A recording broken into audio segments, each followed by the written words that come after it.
So this week I got back I don't know if you saw my posting on the Facebook group when I posted some video of this, but I got back my custom bound GI Joe: A Real American Hero books from the bookbinder. So I've now got 8 volumes of custom bound hardcovers covering GI Joe issue 1 up to issue 155, with all sorts of lovely goodies tucked away as extras in the back of the books and stuff. So Tell us about two or three of the best goodies. okay, so I've got the bench press stuff in the back of the final volume, volume 8, which was the series that they wanted to get off the ground in around about year 2000. I think it was maybe 1999. And they went as far as getting Larry Hammer on board. They produced some sample pages with Ron Lim, I think it was, and they made even some announcements out there saying that they were intending to do this project, but they'd never actually got all of the contractuals down with Hasbro, and the project just fell apart and never happened. So I included Larry's pitch proposal for that, and the I think 4 pages of art that were produced, as well as the cover in the back. So I'm pleased with that one.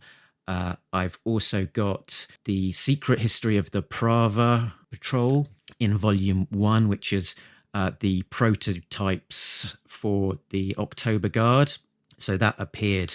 Those characters appeared in a sort of standalone issue prior to GI Joe, and were illustrated by Herb Trimpe. And then those characters were essentially ported across into that first appearance in the GI Joe: Real American Hero book.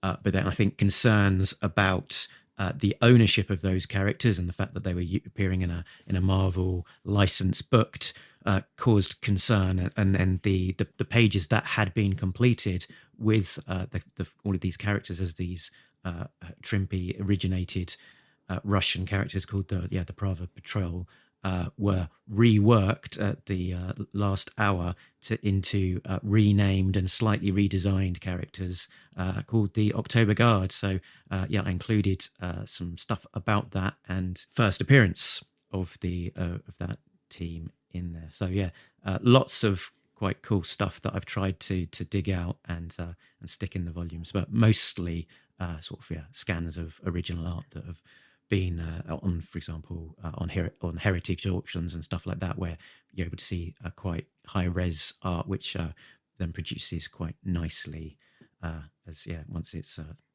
added in and printed out. So very pleased, and the next project is to move on to the IDW era, picking up with 155 and a half. So, Mark, I'm sort of a book nerd because I own a bookstore, and I've occasionally thought about having issues bound, and I think about how much I would lose. So the binder has to cut a millimeter or two or three from the spine of the issue in order to glue it or sew it into the binding. So when you open up one of these hardbound editions, do you feel like the artwork is getting pulled inward? So it depends on the style of binding that is used. So I think it's called Smythe Zone. That what you can do is if you keep the book completely intact, don't lose any pages. What they can do is they can just sew up through the middle of the book, and then it can sit and open without any gutter loss at all. There's another technique where if you are cutting out adverts and stuff, you don't have the full intact book, and then you've got an issue with potentially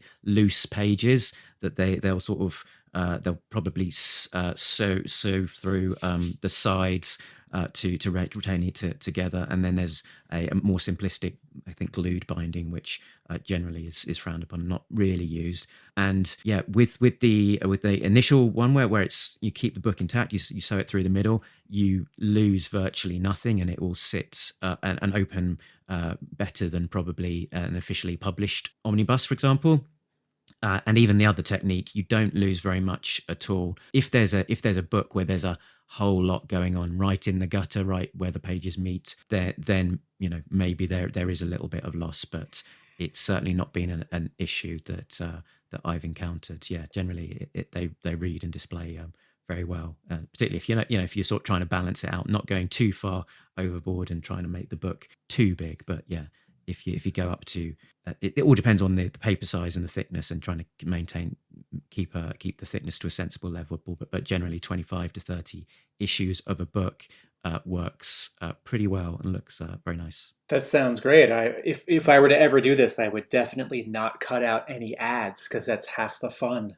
Exactly. Yeah. There's so much nostalgia and fun in the vintage ads in the Marvel books. For the more modern stuff, I'm more happy to cut it out, just simply in terms of the way that the ads appear right at the back of the book, and also that it's generally advertising stuff that I don't really have much interest in.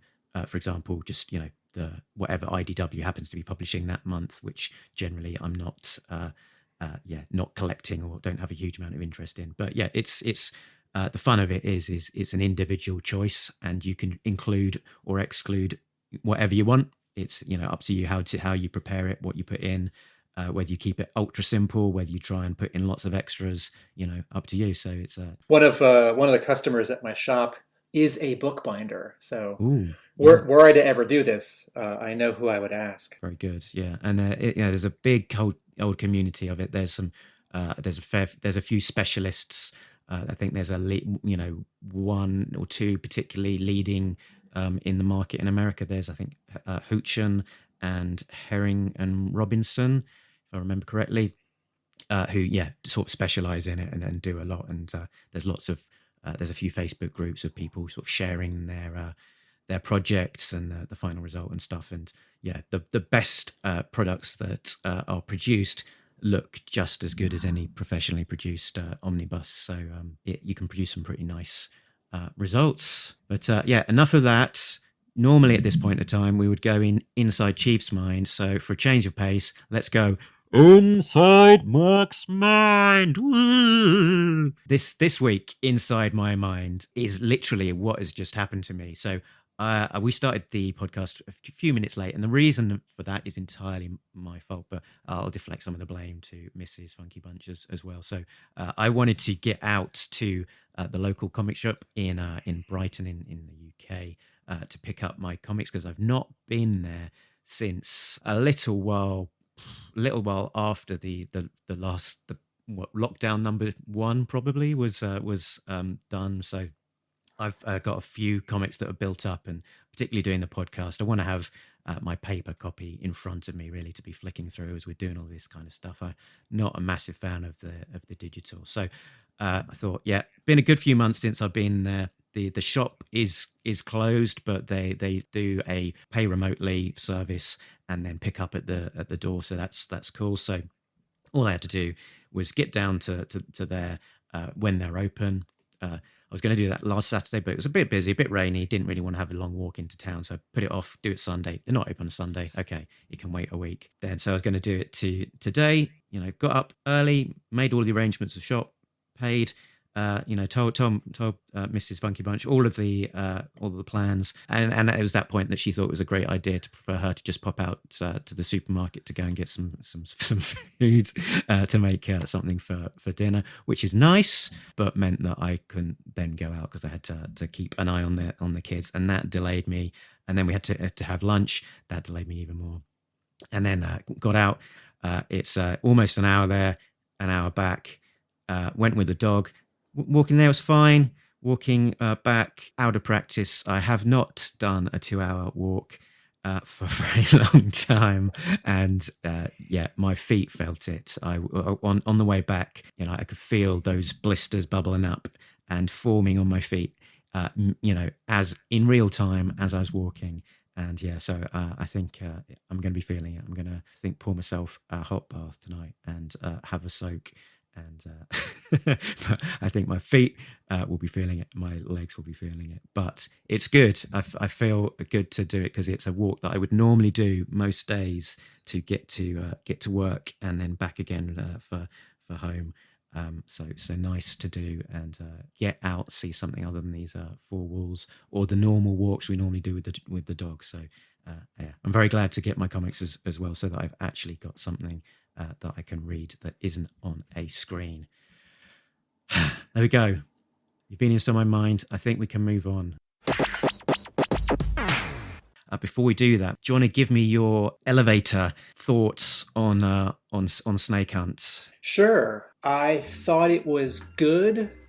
I liked the formalist experiment that the final chapter would be all splash pages, right? If you think back to Silent Interlude, Triptych, Diptych, SFX, and I forget what the Yearbook 3 story is, but Larry Hama has done this kind of thing.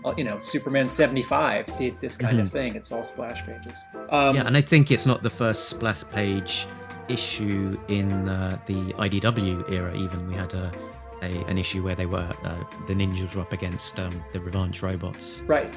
As well. So yeah, it's the second time I think we've seen an all splash page issue from Larry in the ARAH run.